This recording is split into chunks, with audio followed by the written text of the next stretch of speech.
Hey guys, তোমরা কেমন আছো? আশা করছি খুব ভালো আছো। আমিও খুব ভালো আছি।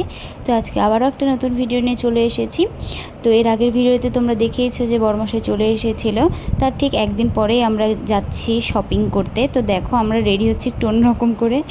তো দেখো ফাইনালি আমরা রেডি হয়ে গেছি। তো আমরা এখন যাবো আর কি, বেরোবো।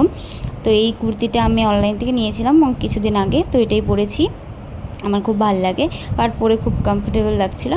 তো তারপর এখন আমি পুরোপুরি রেডি হইনি বলে রেডি হয়ে নিয়েছিলাম। তো এখন সেন দিচ্ছি। তো আমার এই সেনটা খুব প্রিয়।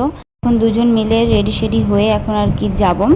তো আমরা যাচ্ছি রায়গঞ্জে, কারণ গাজরে তেমন আমার ভালো লাগে না আর কি, রায়গঞ্জেই শপিং করে অভ্যাস হয়ে গেছে। তো ওর জন্য এখন রায়গঞ্জেই যাব। তো এই দেখো এখন আমি বেরিয়ে পড়বো আর কি। এখন আর কি গাড়ি বের করছে, আমি এখন বেরোচ্ছি, মাকে ডাক দিলাম। তো গাড়ি অনেক দিন ধরে বসেছিল বলে গাড়িটা স্টার্ট নিচ্ছিল না, ওর জন্য ভাইকে ডাক দেওয়া হলো। তো ভাই একটু ঠেলে দিচ্ছিল। তো এখানে মা আর আমি দাঁড়িয়ে আছি। তো গাড়িটা স্টার্ট নিচ্ছিল না দেখে অনেক দূরই ওরা চলে গেছে, তখন আমাদেরকেই হেঁটে হেঁটে এগিয়ে আসতে হলো। তো এখানে মা আর কি এগিয়ে দেওয়ার জন্য আসছে, আর এদিকে ওইখানে বাইক রেখে নিয়েও এগিয়ে চলে এসেছে। তো তারপরে এখন আমাকে হেলমেট পরতে হচ্ছে। আমার হেলমেট পরতে একটুকুও ভালো লাগে না, তো তবুও আমাকে জোর করে পরিয়ে দেওয়া হয়। আমি সত্যি পড়তে চাই না একটুকু, কিন্তু পড়তে হয়, কারণ ওর বাইকটি একটু অন্যরকম দেখে না, বসলে পেছনে মনে হয়, আমি ওটাই বলছিলাম যে আমাকে ফেলে দেয় হেলমেট পরলে। তো ওর জন্য তবুও পড়তে হয় আর কি, মানে পুজোর সিজন তো সব কিছু একটু কড়াকড়ি হয়ে গেছে। তো এখন আমরা একটু বেরোবো। এর মধ্যে একটা আমি আর মা ফানি ভিডিও করেছিলাম, তো তোমরা সেটা দেখতেই মানে দেখেছো আশা করি, কারণ আমি পোস্ট করে দিয়েছি ওটা। তো এখন আর কি আমরা যাব। তো এখানে মা আর কি বলছিলাম, মা দাও এখন তুমি যাও। তো যেতে যেতে একটা ছোট্ট একটা এই ভিডিওটা করেছিলাম ওদের মানে আমার শ্বশুরবাড়ি এখানে ব্রিজটার ওখানে। তো তারপর তেল শেষ হয়ে গিয়েছিলো, তেলটা ভরে নিল। তো এখন একটু আমার হেলমেটটা একটু খোলার চেষ্টা করছিলাম, কিন্তু খুলতে দিল না আমাকে। তো আবার আমরা ওখান থেকে বেরিয়ে পড়লাম। সত্যি বসে থাকতে থাকতে বোরিং হয়ে গেছিলাম। তো তারপর আমি ফোনে গান চালাতে চালাতে পুরো গান শুনতে শুনতে গিয়েছি।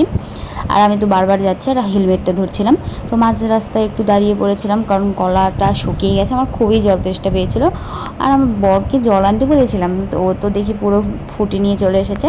তো সেটাই খাচ্ছিলাম, এখানে অনেকেই দাঁড়িয়েছিল, আমরা ওখানেই দাঁড়িয়ে পড়েছিলাম। তো ফুটি খেয়ে গলাটা ঠান্ডা করে তবে গিয়ে আমরা ওখান থেকে বেরিয়েছিলাম। তো এখন আমরা বেরিয়ে পড়েছি। তো আবারও আমরা পুরো রাস্তায় দাঁড়াতেই গিয়েছিলাম, কারণ এমনিতেই আমার একটু কোমরে ব্যথা হয়ে গিয়েছিলো, ওর জন্য দাঁড়িয়ে পড়েছিলাম। তো ফাইনালি আমরা রায়গঞ্জে চলে এসেছি। এই হচ্ছে আজকাল থেকেই শাড়ির বাজারটা আর কি করেছি। তো এই দেখো এই দুটো শাড়ির মধ্যে কোনটা ভালো লাগছে আমি সত্যি বুঝতে পারছিলাম না। তো ওর জন্য দুটোই শরীরে দিয়ে দেখছিলাম যে কোনটা বেশি ভালো লাগে। আর জাস্ট ভিড়টা দেখো, তবু যখন আমরা গিয়েছিলাম তখন প্রচণ্ড ভিড় ছিল, আস্তে আস্তে খালি হতে শুরু করেছিলাম। তো যাই হোক, তাও অনেকটাই ভিড় ছিল, আর এত রোদ্রু ছিল কি বলবো। তো আমরা শাড়ির বাজার করে নিয়েছি, এখানে শাড়ি নিয়েছি, সবার জন্য শাড়ি নিয়েছি। তো এখানে বাবা চলে এসেছিলো, তো বাবার সাথে দেখা হলো। বাবাকে মানে বাবা এসেছিলো, আমি জানি না বাবা আসবে, দাদা আসবে এটা জানি, বাবা আসবে জানি না। এখানে সব বাবা দাদা ভাইয়ের জন্য এখানে শার্ট নিয়ে নিলাম। তো সেগুলো আর কি এখানে ব্যাগ দিল, তো সেই ব্যাগের মধ্যে এখন ভরে নিচ্ছিলাম, কারণ অতগুলো তো হাতে নিয়ে ঘোরা যাবে না। তো এখানে আমি একটু কুর্তি দেখছিলাম।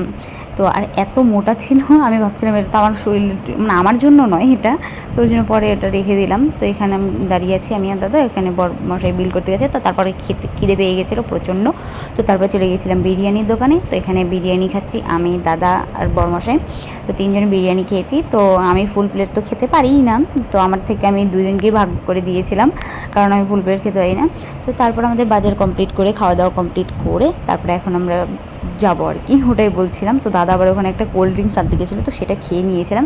তো তারপর এখন যাওয়ার পালা।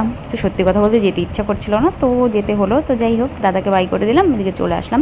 তো এখানে আমার সন্ধ্যেই হয়ে গেছিলো প্রায় আর কি, অতটা ওনার জন্য দাঁড়িয়েছিলাম একটু, মানে দাঁড়াতে গিয়েছি, দাঁড়াতেই এসেছি। তো তারপর হচ্ছে এখন আমরা গাজলে চলে এসেছিলাম। তো এখন ফাইনালি আমরা বাড়িতে চলে এসেছি। ফোনে ছিল না চার্জ, ফোনে চার্জ দেওয়ার পর এই ভিডিওটা আমি শ্যুট করেছিলাম। তো বাজারগুলো পরের একটা ভিডিওতে আমি মানে কী কী শপিং করেছি পরের ভিডিওতে বলবো। তো আজকের ভিডিওটা এই পর্যন্ত, ভালো লাগলে লাইক কমেন্ট শেয়ার করে দিও। Tata, bye bye.